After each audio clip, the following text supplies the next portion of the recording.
I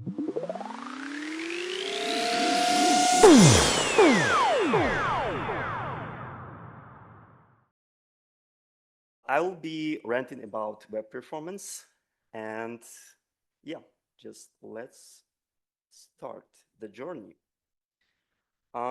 Performance is a big topic, and it's highly intertwined with everything related to product engineer, right? So 20 minutes or 22 minutes is definitely not enough to cover even like smaller parts of it. But so today I will just skim over the golden circle of three questions of why performance matters, what data matters, and how to deal with all of this, right? And it will be some kind of performance review, but not the one you're anxiously waiting every year with your manager. So relax, take a red pill, and let's see what we have. And we will start with why. Why anyone should bother about performance. And I would start by reminding you how the modern web looks like today. But before that, I need to accept this. Okay. So there's some notification. I just need to, okay, sorry. That's ad block. Do you have ad block here? Oh, come on. Oh, okay. Yes. Ooh, that was tough. Thank you. I was trying my best. So you witnessed I mean, I have like psychological impact right now of that bad UX. And performance is a big part of it. Because what performance, like in general, right? We all talk performance. It's how well a person or machine does a piece of work or some activity, right? And people don't like waiting, neither in real life or online, right? And there's actually like QR code for some research regarding how people ready to wait, and waiting can be different. When we submit a request, we expect at least an instant acknowledgement from the system. And unexplained waits are more frustrating than explained ones, right? So if you click in something and you don't have any feedback, you're just getting anxious, as I was getting anxious. And people also are ready to tolerate longer for high value services. For example, medical services or bank apps. And for me, it was important also to click through all these banners because I have this presentation for first time and I'm really worried. But yeah, in other scenario, I will just close this, right? So expectations to the web page's speed grow. And unfortunately, the amount of JavaScript, particularly unused JavaScript, grows as well. So let's switch to business impact. We talk about a little bit about psychological impact. What about business? There are multiple studies how performance affects business. Specific metrics like page views, bounce rate, conversion rate, etc. And there are also many case studies available online on how performance improvements helped businesses, right? However, this is a sample of efforts that were successful. And no question, I guess these all were well planned and executed initiatives inside companies and just shared with us. But it's easy to fall victim to the survivorship bias because it's hard to find the case studies where companies tried to improve performance but ended up realizing that it didn't bring any value. And I was able to find only one example, probably not that big one, but this is from GitLab. And I found it because it's open source product. They spent around 2 years trying to improve first contentful paint for the first time users by adding inline CSS. In the end, they decided to remove those 10,000 lines of code that they introduced because optimization was like, there was no positive effect of this optimization. So is trying even worth it? I mean, like as any product aspect like UX or accessibility, performance improvements don't make much sense in separation from the business. And so I think what engineers and business together need to collaborate on the question, do we need to spend the time and money trying to improve some performance, because everyone does? And the answer is no, unless you have the data. So we move on to the next question, what data we actually need. And here, like in general, we have performance data consists of two parts. This is field data and lab data. I like the explanation to distinguish those two. Like the lab data is diagnostic and field data is experience. So for example, lab data, this is Lighthouse, should be used only during development or in CI. And it's just to run some sanity check on application performance, just not to introduce some regression for users. And since it's not based on the real user experience, the value of green lighthouse, which we always see online, but the value for business is close to zero. So instead, what I suggest to focus on field data, which is represented by real user monitoring, RUM. RUM gives you data about your user environments, how they navigate your app, how performance changes over time and in real time, which is also really important. And there are a lot of material on how to implement real user monitoring. There are a couple of things to remember, that if you have big traffic, then it probably also will be a big cost for you, right? So probably you will need to introduce some sampling. And also because there's a lot of data, right? It's like real user monitoring. There's also a lot of noise, and it's also a question how to find the relevant insights. And again, if you would ask me, okay, I don't have any data about performance, where should I start? I would suggest to actually start collecting the field data and implementing RUM. But RUM is not API or data by itself, right? It's just a process of collecting this data. So we move to the third question, and how to collect the field data. Everyone knows, right? The industry standard Web Vitals. 3 of them are called Core Web Vitals, and the situation is changing, right? Some metrics are getting deprecated. There are like new metrics appear. To not get lost with all these things, it's nice to split Web Vitals in 3 categories.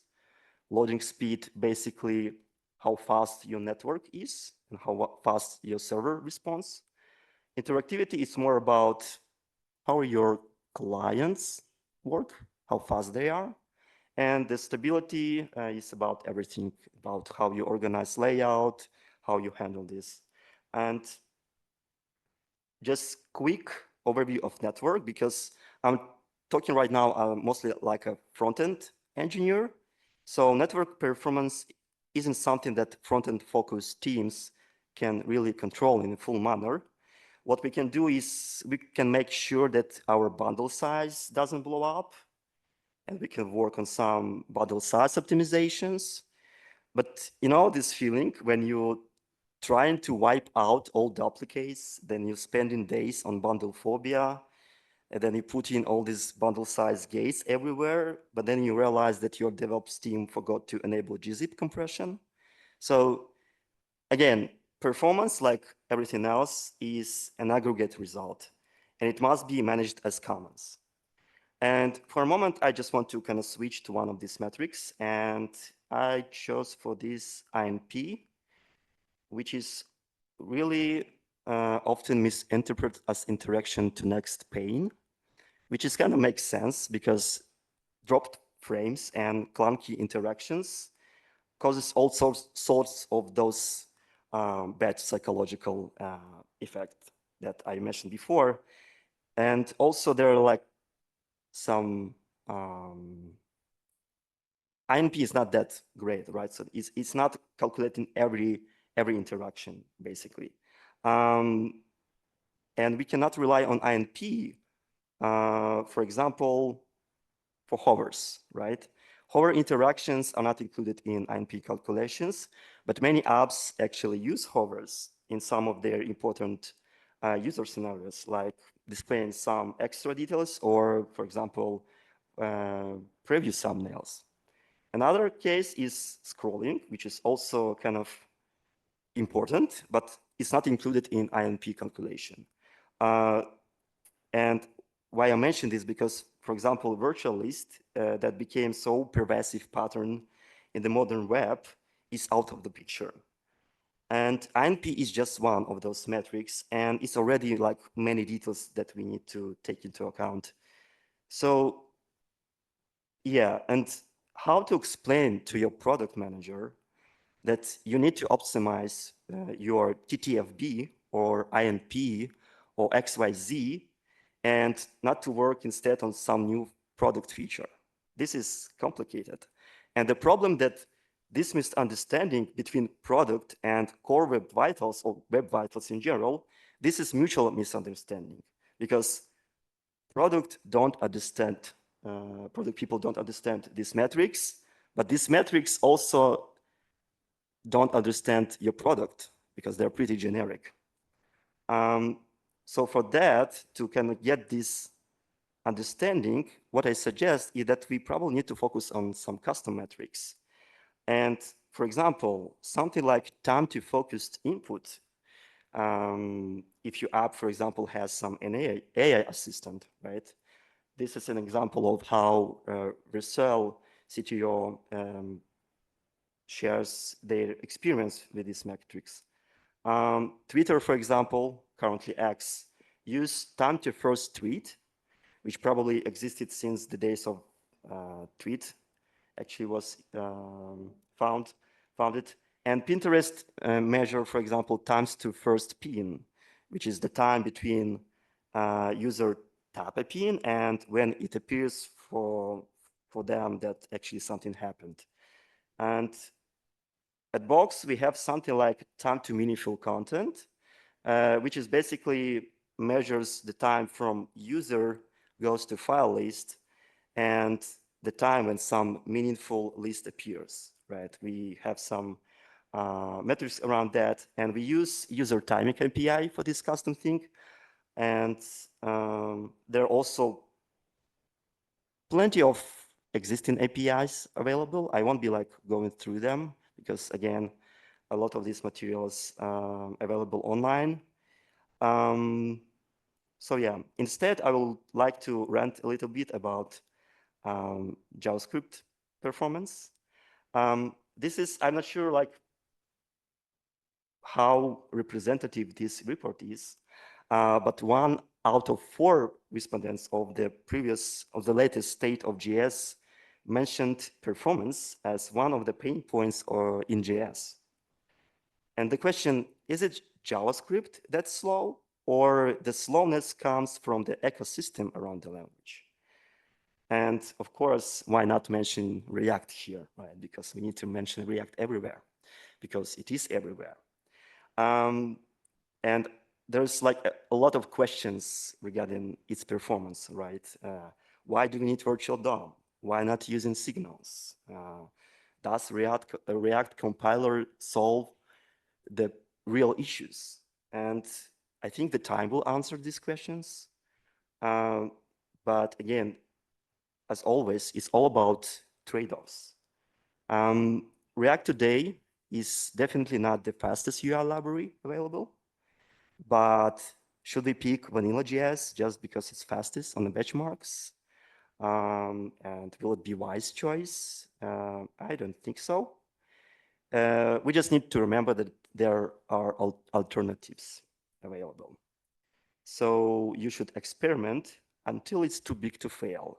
And to summarize this part, I would like to rephrase this very famous quote that there are only 2 kinds of UI libraries, the ones people complain about and the ones nobody uses. So I would like stop ranting about frameworks and switch to the topic of how we can diagnose app performance. We mentioned RAM as the way to measure the field data. And I would also like to quickly review Chrome DevTools, right? Because there's some, like, it's constantly developing, and there are some new features which I found particularly interesting. First of them is custom track, the way that you can see your custom measurements in the inside the performance profiling. This is an example of some extension that you can just pull and install, and you will automatically see long animation frames. This is some new API that will allow to see how multiple render blocking tasks can affect those NP metric. And it's pretty cool. So whenever you put some custom metrics, you can see on this profile tab. Another pretty cool thing, I think, is trace annotation. It looks extremely helpful, at least on the paper. Like, you can put some comments in your traces, you can put some questions, export it as a JSON blob and send to your teammate hey, I found out we have some problems here. Do you know what's that? And yeah, probably move further. The next thing, I'm not sure if you heard about it. It's called AI. And you probably already seen this, that Chrome actually integrated AI assistant into Chrome DevTools that runs a Gemini module under the hood. And it can help to read those often, this looks a bit like messy still, but it can help read you all these traces and find some insights. Probably it won't yet give you tips to improve this, but yeah, just a quick tip. Whenever you profile any page, make sure you don't have any extensions interfering in this process, because there's a way to hide traces from extensions, but you can just run Chrome with disable flag. So, but what if you can't use AI in Chrome for the privacy reasons, right? I didn't manage to come up with like working demo for today, but I thought, okay, we have trace annotations, maybe just as an idea, maybe we can just add some prompts inside those traces, export it as a file, and give it to your favorite frontier model instead of Gemini. Maybe you will get some interesting insights from that. So you should try. And if you do, please tell everyone that now everything that you do is wipe debugging. And if this will help you to improve your user experience and performance, because in the end, that's the thing which matters the most. You can safely say, I successfully completed my performance review, and come to your leadership with this. That's what it. 2 minutes, 2 minutes. And yeah, thank you. Congratulations, Sergey. Very nice talk. Are there any questions to Sergey? Hi, thank you for the speech. Very good. I have one question about the collecting data from the user.